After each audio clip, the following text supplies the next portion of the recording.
What's going on today, Internet? Selfish here from Retrospect, and today we are going to unbox an XY-09 and see who this device is for. Join the party! Here we have the XY-09 freshly in the box, but before we get started, let's get some logistics out of the way. My opinions are a gestation of my random thoughts based off a developed level of skills and are in no way influenced by any individual or entity. Nobody saw this video before I put it out. I probably haven't even watched it, even though I edited it. Alright, let's get a move on. Here we have the XY-09, which is the fourth time I've said it in this video, I believe. You have a device here that comes with a 5.1 QHD OLCD display, 1280 by 720, which makes that a 16 by 9 display. Comes in more than 20 languages. If this is how it used to be, we will be able to talk about that here in a minute, but we will find out. It supports your top 10 emulators, which every device since 2000 to 2001 has done. You guys can read, so I'm just going to leave the rest of this on here because I don't think you care about ebooks. It does say that there's wireless transmission handle optional, so we'll see if my dongle will work with it. As far as I know, these don't do Wi-Fi. But we'll take a look, because I do have a Wi-Fi dongle. We'll see if we can get it to work, because if we can get retro achievements on here, I will be a happy man. Alright, let's take a look inside the box. I'll toss some words up on the screen over here so you can read the specs on the device while I'm going over some of this stuff, because I'm too lazy to read for you. We open the box here, we have the device, but before we do that, it comes with a set of headphones, some earbuds that look like the old Apple ones. Probably don't sound the same, but they look the same. You know the Apple ones are actually one of their highest selling accessories still on the Apple website? It's crazy. USB-C cable. Can't ever get enough of these things. I've got boxes of these things lying around my house at this point. Thank God they're universal now. And then we have some word paper that you can't read. Just turn it over real quick. And there's an English side to it. Perfect. So if we can figure out that Wi-Fi, we might actually need to take a look at the word paper for once today. For now, we'll throw it back in the box with the headphones. Ooh, that's a crunchy piece of paper we got going on here. Here we have the XY-09, which is covered in plastic. Maybe we can take it off. Wait for it. I'll put this right next to the mic. That was just for you. Now it's stuck to me. Son of a... Alright, let's give you some history on... My god, there's another screen cover on there. Or I'm just destroying the screen, one of the two. Probably the laminate for the screen, and I'm just taking it right off. Well, we'll deal with that later, I guess. Now we got a crappy corner. I should have just left the original screen cover on there. Son of a... So here's why I wanted to take a look at this device today. So apparently it has been sort of fixed. So there's been some production issues with this device here in the past. I think it came out last year, or maybe at the end of 2001. And this device really was kind of falling apart when people would get them out of the box. So I wanted to take a look, because typically you'd see like these edgings would be separated. This up here would be separated.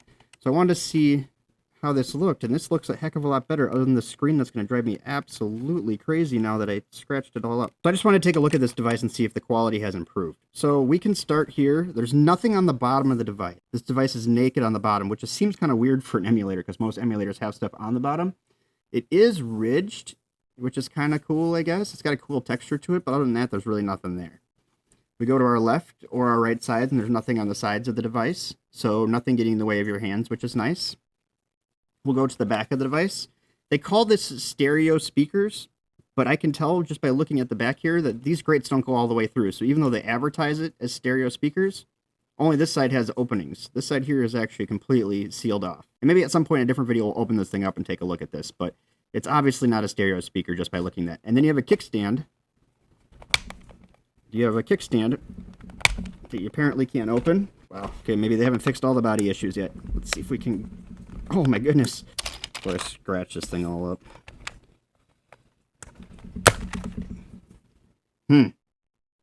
Okay, well we're going to leave that for now. It does have a kickstand. I don't know if we'll be able to use it or not, but it is there. Apparently doesn't want to open. Alright, let's take a look at the I/O on the top here. So do you have your shoulder buttons? And this one apparently likes to get stuck.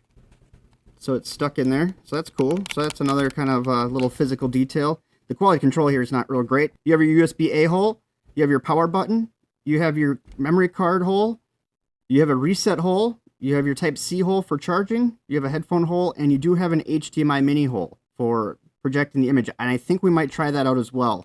If we can get the Wi-Fi to work, we definitely need to try out and see if the HDMI will work as well. So the rest of the device is all in the front, and we're just going to cover up this little blemish that I made in the corner over here. You have your volume down and up, and I don't know why they keep putting this on devices. You do only have one Joy-Con, but it does click, so you do have an L3 button, which makes me think that this device should be really set up for PSP, but we'll get into that in a little bit. You do have a D-pad. It's one of the circular D-pads that's supposed to help with angles. We'll find out if it does. Not the best D-pad, but it does feel decent in comparison to some of the D-pads we've looked at recently. We have our face buttons. A little clicky, but they have enough spring in them. They don't feel too bad. They're kind of neat. They're domed. They're slippery, and they do have lights on the inside of them. So we will see lights on the inside of them when we get going. Now you do have an escape button, which is your back button. Your select and your start are right here. I'm going to tell you right now that I'm going to have issues with this. I think they're upside down. Having the escape button here means that I'm going to be backing up instead of hitting the start button a lot. I just know how I play. All right, let's power this device on as I turn to pick at another corner because I can see there is a screen cover on there. Okay. Oh, Mortal Kombat load up menu. Perfect. And if we cover these two corners, you can't even tell. This device was supposed to come with a 128 gig card, which I didn't get, and I have emailed them, so maybe they will send that a different date. While I'm recording here, I'm actually loading up a card with a few games just so we can try them out. But they did tell me that there is games on the device already. We'll take a look here. My concern is going to be, well, I won't spoil it, but I have a concern about this. Because with these cheaper... Oh my goodness. Why is that so loud? A lot of times when you get these devices, they don't... Oh, it already happened. A lot of times these devices aren't in English, and we're already seeing that this isn't in English. So I can tell you one thing while playing that, just this little bit here, is that the back of this device is really soft. They did a really good job, and if you can see there's some good contour on here, it's actually a pretty comfortable device to hold. Though this must be a sticker because it's actually coming off too. There's a bubble in the finish. Weird. It is really soft. It feels really, actually pretty decent to hold, which is kind of nice. The nice thing too, I guess, is with this escape button, you do get your... It is a normal function button, so you do get your save states and things like that right away. I'm trying to think of what games you need the shoulder buttons for. Maybe it's not the worst that it sticks, because there isn't going to be a lot that you're going to need them for. Okay, it doesn't get the best angles, so it doesn't have any false inputs. It's just hard to get the dual input for a diagonal. I just noticed something too. It must have unlimited lives already turned on. Because if you've noticed, all the times I've died... Somebody up, up, down, down, left, right, BA started this thing. Well, that was very nice of them to do that for me. I like it when somebody can cheat for me, so I have plausible deniability. I'm a big Game Boy Advance fan. I actually have a device here I'm going to be reviewing in the next week or two that I'll use for Game Boy Advance. I'm wondering if they stretch the screen or what happens here. If they're using a hacks, I should be able to skip all this intro stuff on all of these. Wow, it's even louder. I am noticing that each game has its own control pad setup, which is kind of neat. I wonder if I can get an FPS counter on here. Like I said, this is just going to be an unboxing, original look at this, and then we will come back and take a look at it again later. So this is definitely, it feels a little off. But honestly, I've played much worse on emulators before. Let's see if they've fixed Mega Drive. Mega Drive's been an issue on these devices since they came out. This is running an ATM 7059 quad-core processor, so it's probably not the worst processor in the world. I think it would be fine for Mega Drive, but maybe not. We're going to find out. Oh, good, this one looks like it's in English too, so maybe the English thing isn't going to be an issue as much as I thought it was going to be. Nothing is programmed to swing. Oh, there we go. Okay, I don't know what that was all about. Wow, she's clicky. Boy, it's a shiny screen. Whatever it was until I started tearing it apart. I can see my reflection. Let's give me another shot at this D-pad. Okay, so this is the problem with Mega Drive. It is not running at speed whatsoever. Okay, so that makes sense. This processor, though, should easily be able to handle Mega Drive. So we're going to try one more thing, just because it does play PS1. There's only one game, and that's not a game that we're going to want to play. Let's see if we can't... Let's throw a memory card in here real quick with some PS1 games on it and see if we can't get this thing to play normal on PS1. Just happen to have one in the hopper right now. I'm doing some memory card testing right now from 512 megabyte cards all the way up to 2 terabytes. And let me tell you, I have some that have 80 to 100 hours on them, and they're not even half done writing or reading, and they're just writing over the top of themselves. I'm doing the video for the consumers so you guys can see what it is and isn't good that's out there, because there's a lot of cheap fake cards out there, and I want to give you guys an opportunity to not have to buy one of these fake cards. Okay, well, apparently I can't open the PSP files on here.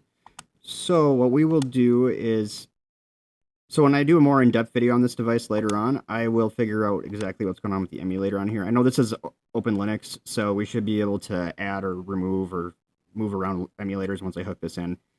Couple last things I wanted to test out. All right, we're going to see if this thing works with Wi-Fi. Now, seeing as this is just a DC port, I'm assuming it has to go into here. I suppose I could look at the directions, but we will find out. And I know this card works. It's Wi-Fi 6, so we should be good to go. I'm kind of curious if the PlayStation, now that it's reading the card differently. So I guess it will work after I do that. So let's just take a look and see if everything's working here real quick. This should be a good screen for PS1, so we'll see how she works. I mean, other than the fact that I started peeling the screen off.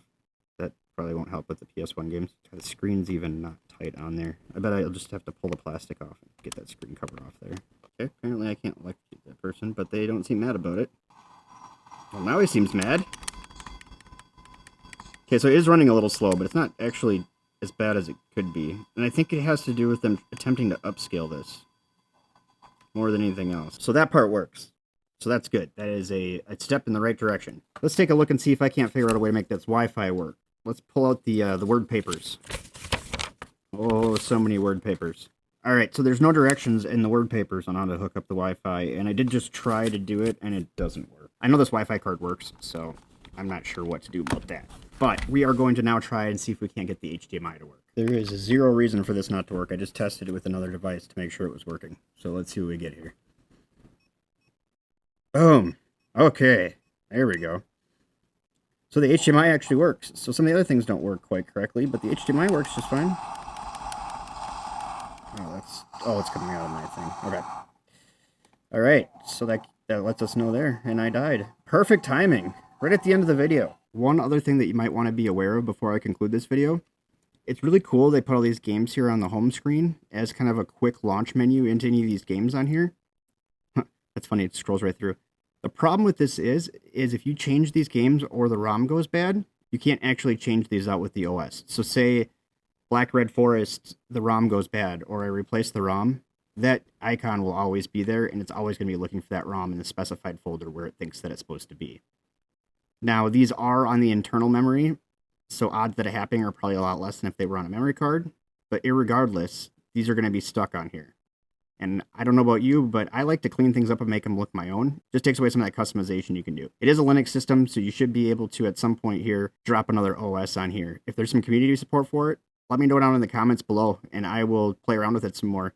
Otherwise, I'll play around with it and just see how I can make all these ROMs work, and then we'll do another follow-up video in the future, because there is some potential here, and the device is only $40, so it's not the worst, and it's really comfortable to hold. I wish it had a joystick over here, especially because PSP doesn't seem to be playing on here, so there doesn't seem to be a reason to have a single joystick device for the games that it's playing. And seriously, I haven't looked for any community software for this yet, so if you guys beat me to it, let me know if there's anything down there in the comments below. I'd love to know if there's some community software for it.